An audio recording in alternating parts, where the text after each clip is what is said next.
community service and just like humanitarian work has been one of my things for I think like as long as I can remember. And it's part of just because like I was raised that way. Like in my culture, helping people and being like selfless and generous is just one of the values that I was raised with. So it's kind of just like it's always been a thing for me. Like it never became it. It was just always there.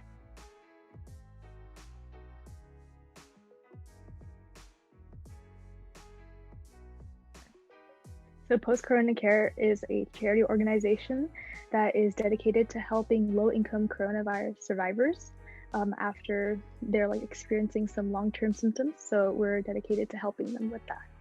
People who had quote unquote survived having COVID, they still had lingering symptoms afterwards, like shortness of breath or dizziness or heart problems. So just things like that. And we realized there's not really a response happening right now to help those people because a lot of the essential workers are just helping people who are in the high risk situation, which is that they have COVID.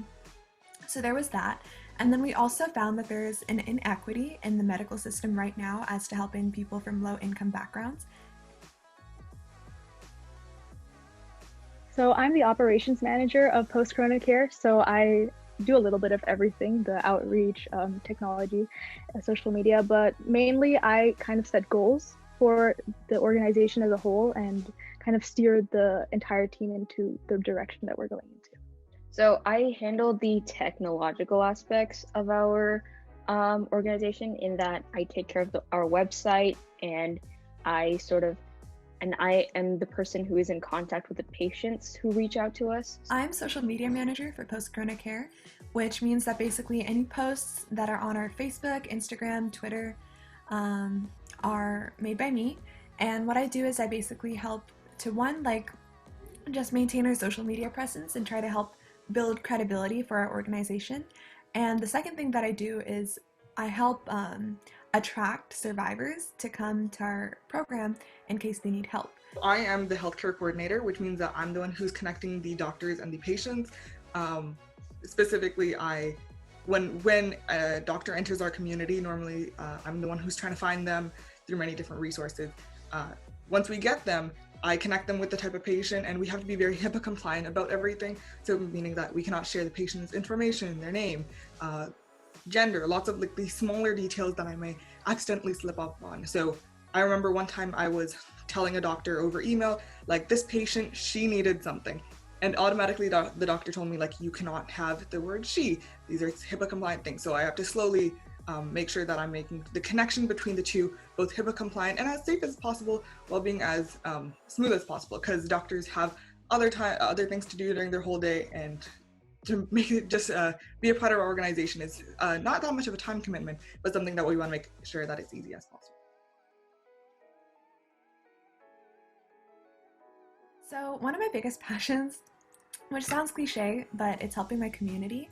And I feel like a really large sense of gratification every time I feel like I'm making a concrete impact in this world, because one of my beliefs is like, no matter what you do, you have to do it well. Like you have to be helping people, you have to be making a positive impact, because it's just human nature. And for me, like it comes pretty easily, like this idea of volunteer work and being part of the community. So there's that. And then of course, like you feel like a sort of sense of helplessness when you see all of this like death and destruction around you, and you think like, okay, how can I help and how can I like sit back? Because even though it's not completely true, you feel like a bystander almost, and you feel like you're just sitting here while other people are doing like the heavy lifting of the work. And then we also like again found that issue that was going unaddressed, which was COVID survivors. So that all coupled together made me want to join. For me to be able to like be a part of this, to be able to help anyone at that situation is just amazing. Like of course I cannot work on the front line, but being someone who's like very passionate about healthcare and current technology that's going on, staying up to date with the virus and whatnot, I still have that hope and that like dedication to being a part of this big cause. So it definitely has to be the very first person who actually contacted us and asked us for help, because in the initial stages, it was really hard to get people to trust our organization and actually reach out for help. because, at the end of the day, we are just, high school students, right? So, but definitely the first person who reached out to us, and when we were finally able to connect her with a clinic near her, I believe she was in Los Angeles or Southern California. And when we were able to direct her to a clinic, it was finally like, yes, we've actually helped somebody.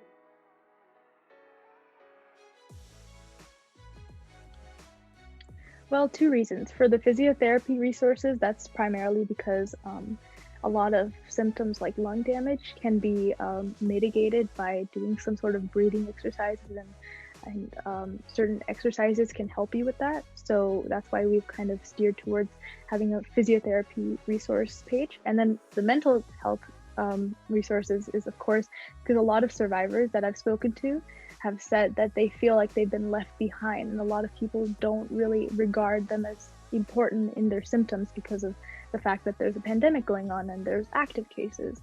So because of that, I felt like it was really needed for some people to know that they're still valued and their problems are still important. I think we've all had times where we go to the doctor and they prescribe us a medication and they tell us, even if you feel better, don't stop taking this prescription.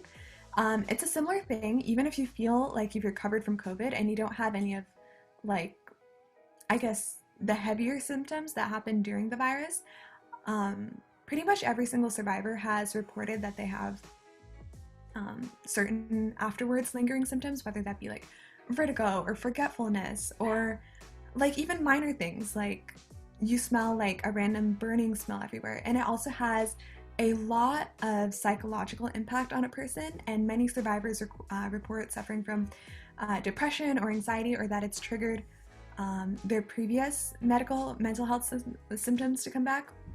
And that's really difficult. And there's also more extreme cases, which we unfortunately don't have the bandwidth to help right now, but that's like if you're having a heart attack as a result of coming to that, or a lot of people have just continued to be bedridden. So these are just some examples of what people continue to face. And I think while the doctors were like just globally are trying to help with people who have the virus, it's like, okay, once they're done, then they have to move on to the next patient. But unfortunately, the reality is that people aren't still going to be fully recovered because the nature of the virus is such that they just are going to have these symptoms for as long as possible. And that's why continued medical care is so important, because we have to keep focusing on these people through all stages of the virus. Yeah, one of the biggest things that we did was like finding the advisor, and she helped us a lot, Dr. Anita Kumari.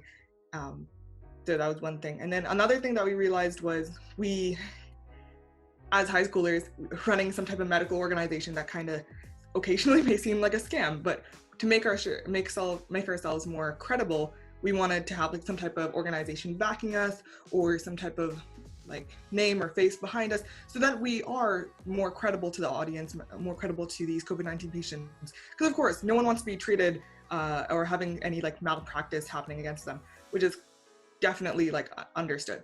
So we are currently now looking into making ourselves a 501c3 nonprofit organization. So that's another struggle that we're going through, but definitely it's a fun journey all the way. I wanted to do biomedical engineering since I was like in 7th grade, and it's been one of my like really big passions.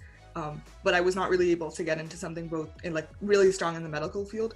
So being a part of post-corona care and learning more on the direct line to be able to see what doctors are doing on a day-to-day basis, how we can help, what the medical laws are, how technology is adapting to it. So while at post-corona care, we have a page where we have to make sure that our links and whatnot are updated at all times. So to make sure to look into the Pfizer vaccine, what's happening there, what's the medical technology that's being innovated right there. So for that, it's really motivating for me to continue pursuing what I want to do. I plan on going into the medical field, and through that, I feel like I get that similar sense of gratification, but also in addition to that, being like a philanthropist.